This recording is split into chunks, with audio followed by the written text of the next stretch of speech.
Letter from the author.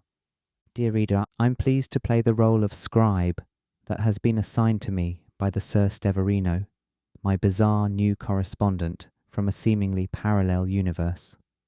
Bear in mind that I'm aware of how ridiculous this may sound to the layperson, and I would be as much of a skeptic as such individuals if I were presented with the same claim. But I promise you that I don't waste time, nor effort, recording things that are frivolous or false. I'm practically as much in the dark as anyone is about why this all happened to me, or perhaps rather why I sought it out. Different ways to look at that. So it's only through my intuitive belief that this story is indeed worth being told that I find the drive to go on and tell it. When I was a freshman in high school, I bought a deep ultramarine blue stone called lapis lazuli at a New Age shop called Sun, Moon and Stars. I read that lapis lazuli was revered by the Egyptians and was used as the first blue pigment for painting. Egyptians would stare into lapis lazuli and thought of it as representing the heavens, bringing together the blueness of the Nile and the sky, as well as the golden flakes of stars.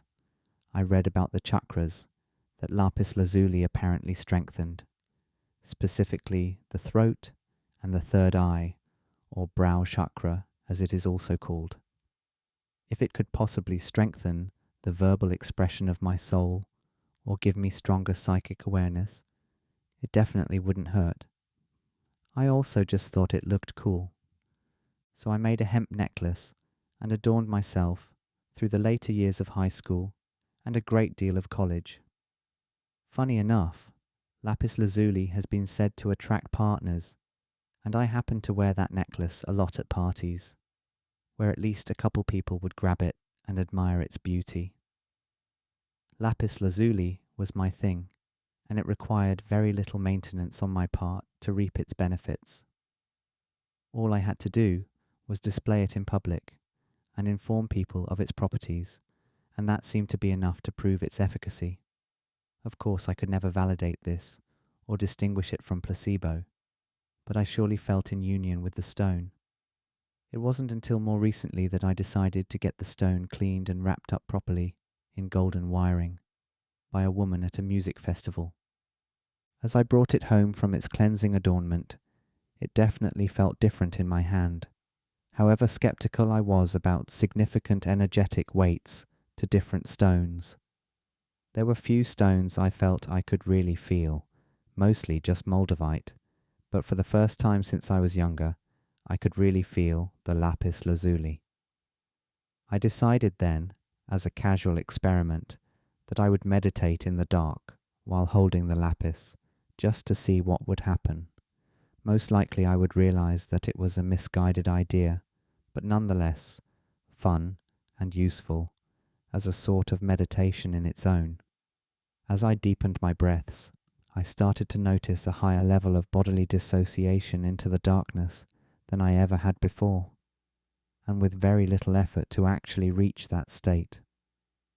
It felt like I was being tuned in, or fastened in via a frequency, and it came on quickly without much time to consider whether or not I truly wanted it.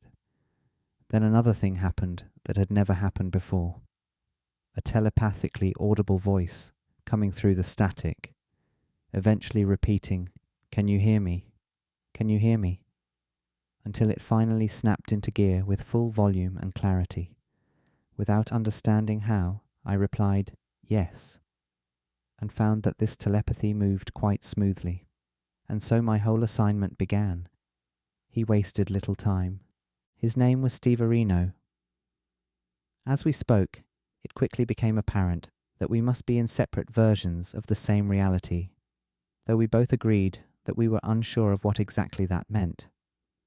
Were we existing in the codependent halves of a duality of universe, or just a couple of universes out of an infinite amount? Either way, we were the ones that got lucky with the ability to contact each other. He too had been focusing mental energy unto a stone of lapis lazuli to communicate with me, though he sounded more self-assured and practiced in the art of doing so. He had learned in his reality something I had not, that only through heavy meditation and practiced energy guidance could one reach into the great unknown, as it were, and in a way fish a consciousness from another reality into telepathic communication. It was still something that practically no one in his reality believed, but he had true devotion to lapis lazuli, something I had exhibited as a young man, but had experienced a falling out with. He explained to me that it wasn't always like that for him, his true devotion, because he was actually of the same mind as I was when he was my age. I hadn't learned the true power of the stones yet, he explained. Apparently people commonly move in and out of energetic flux with their stones, whether they realized it or not. But here he was, the first person in his reality to make contact with someone from another reality. And then there was me, nonchalantly cradling my lapis necklace and taking a few deep breaths in the dark, only to come into psychic contact with a man named Steverino. Upon meditation with the lapis, I could hear his ethereal voice, not unlike my own. Though a lot of things were clearly different between our realities, such as the places and people, a lot of his reality actually reminded me of our own. We did agree that our realities had some correlations that were almost identical, but it was to be expected in this kind of situation. We didn't dwell on such things for long, though. Steverino got right to business. He was to enlist me in writing a book based on his life events and ideas, namely about power usage and spiritual growth.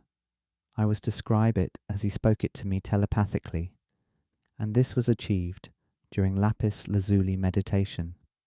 The more we meditated on lapis lazuli together, the stronger our telepathic communication grew, and the more unified I felt with his consciousness, almost as if my fingers were moving involuntarily to record his story.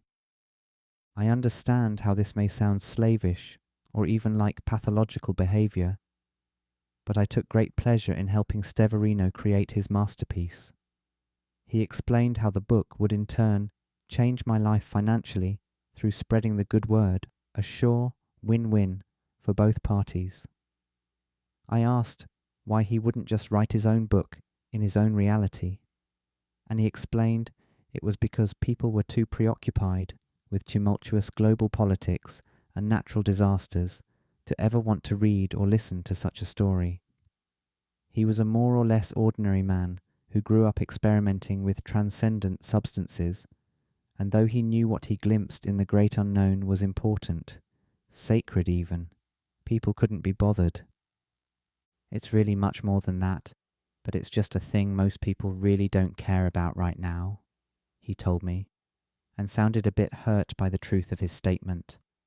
Not only did the people in his reality not consider powers to be of any use, but they also saw the consumption of such as recklessly hedonistic, something worth illegalizing and stigmatizing without first performing any proper, unbiased investigations. But the great unknown is coming into fruition amongst the common beings. People are waking up to what is normally unseen. Perhaps your reality will reach the same point one day.